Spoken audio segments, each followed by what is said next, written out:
Materi yang pertama yaitu mengenai regresi linier berganda.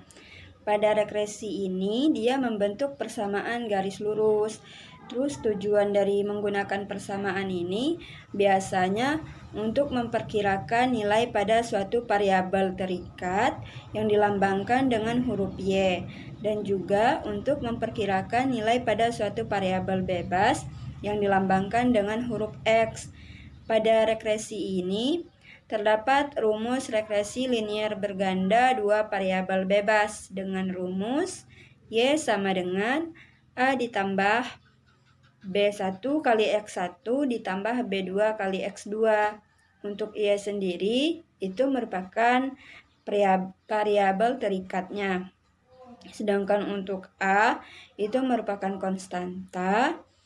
Untuk B itu biasanya merupakan parameter dalam menguji kemiringan pada suatu regresi tersebut. Sedangkan untuk X sendiri itu merupakan variabel bebasnya. Nah, untuk teori selanjutnya itu mengenai uji signifikan. Uji signifikan ini biasanya dilakukan setelah kita melakukan pendugaan parameter pada regresi tersebut. Untuk uji signifikan sendiri itu ada dua uji signifikan. Yang pertama itu uji signifikan secara simultan ataupun dilambangkan dengan uji F. Pada uji F ini ada beberapa proses. Yang pertama, formulasikan terlebih dahulu hipotesis kinerjanya. Untuk yang kedua, uji statistiknya itu harus dengan menggunakan uji F pada konstanta 0,01.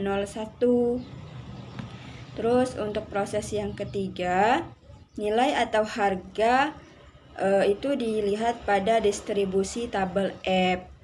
Untuk proses yang keempat, kenali terlebih dahulu kriteria pengujian hipotesisnya. Terus untuk proses yang kelima, harga uji statistik ini dihitung dengan rumus F hitung. Selanjutnya itu ada proses signifikan parsial atau secara individual dengan lambang uji T. Ada beberapa proses juga. Yang pertama, formulasikan terlebih dahulu hipotesis kinerjanya. Terus yang kedua,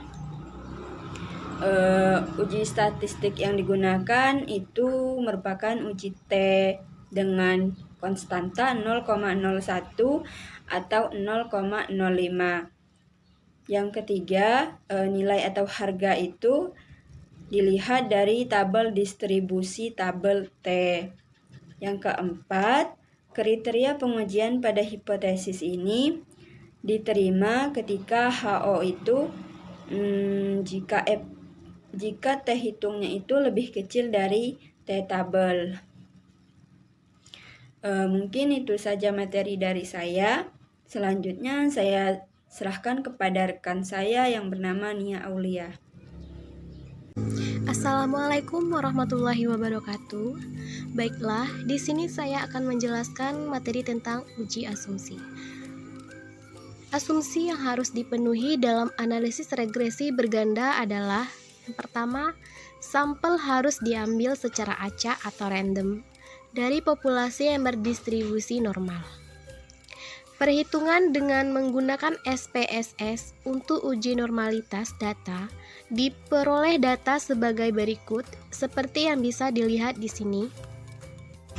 Kriteria pengujian normalitas data: jika SIG besar dari 0,05, maka data dinyatakan normal.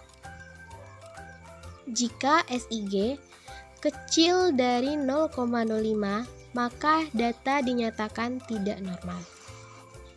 Dilihat dari hasil perhitungan dengan menggunakan SPSS, diketahui nilai SIG untuk nilai prestasi matematika adalah 0,999 besar dari 0,05.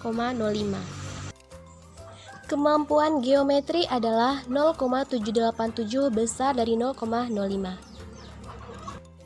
Kemampuan aljabar adalah 0,757 besar dari 0,05. Maka dapat disimpulkan, data untuk nilai prestasi matematika, kemampuan geometri, dan kemampuan aljabar berdistribusi normal. Data variabel terikat harus berskala interval atau skala rasio.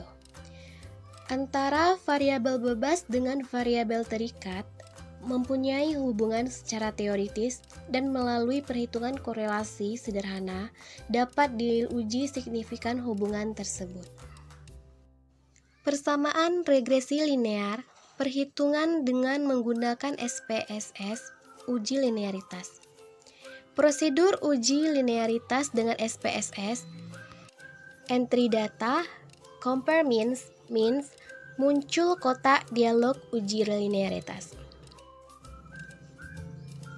Pindahkan Y ke variabel dependen, pindahkan X ke variabel independen, pilih kotak option dan pilih test of linearity, pilih continue, kemudian OK.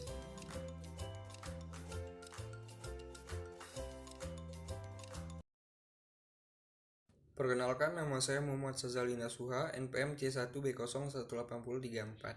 Di sini saya akan menjelaskan tentang tabel ANOVA. Hasil analisis menunjukkan bahwa harga F sebesar 1,916 dengan signifikansi yaitu 0,512. Kriteria pengujian uji linearitas yaitu jika sig lebih besar sama dengan 0,05, maka model regresi yaitu linear. Jika sig kurang dari 0,05, maka model regresi tidak linear. Hasil analisis menunjukkan bahwa sig yaitu 0,512 yaitu lebih besar dari 0,05. Berarti model merupakan regresi linear. Kemudian yaitu kesimpulan.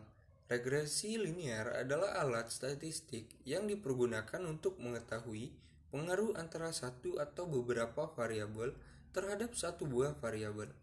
Analisis regresi membentuk persamaan garis lurus atau linear dan menggunakan persamaan tersebut untuk membuat perkiraan atau prediction.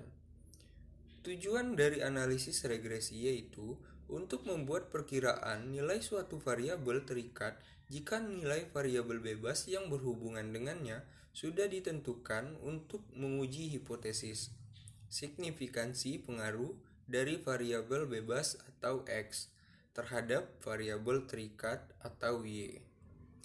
Saran. Beberapa saran dari penulis.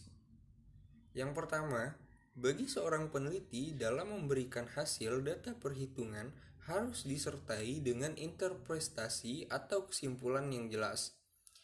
Yang kedua, dalam pemberian contoh kasus, kami hanya memberikan kasus dengan 2 variabel bebas, namun belum yang lebih dari 2. Untuk itu, diharapkan ada pemberian contoh dengan variabel lebih dari 2. Itu saja dari saya. Lebih dan kurang saya mohon maaf. Terima kasih. Wassalamualaikum.